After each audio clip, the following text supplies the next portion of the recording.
Partia Demokratike ka zhvilluar foltoren e radhës para kryeministrisë, ashtu siç është bërë tashmë traditë për çdo të hënë, me pjesëmarrjen e përfaqësuesve të PD-s dhe mbështetësve demokrat. Gjatë fjalës së tij në foltore, kryedemokrati Sali Berisha hodhi sërish akuza ndaj kryeministrit Edi Rama dhe kabinetin të tij qeveritar, ku sipas tij, me politikat e ndjekura, ato e kanë bërë Shqipërinë të pajetueshme për qytetarët. Sipas Berishës, kostoja e jetesës në vend është rritur me 60%, ndërsa pushtetarët vijojnë të vjedhin e glabërojnë miliona euro tendera. Apo diktatura autokratike. Por në dallim nga një seri diktaturash autokratike të tjera,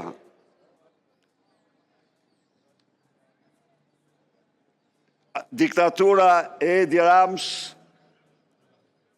bazohet në miliardierët e drogës, bazohet në kartelet e drogës, bazohet në vjedhjen miliardave të qytetarëve shqiptar, bazohet në spastrimin etnik të shqiptarëve,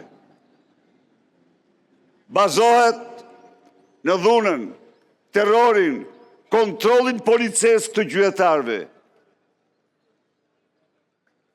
Të gjitha këto së bashku nuk kanë mjaftuar të mposhtin opozitën.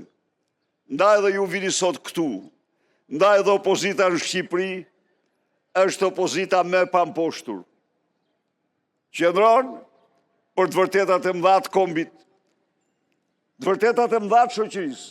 Berisha vijoi mëtej duke thënë se përmes lobimit kombëtar dhe ndërkombëtar, kryeministri Edi Rama arriti të paraqesë veten si yllin e integrimit, ndërsa theksoi se opozita e mbështet integrimin e Shqipërisë në BE dhe dëshiron që ajo të mbetet përgjithmonë pjesë e Europës dhe Perëndimit.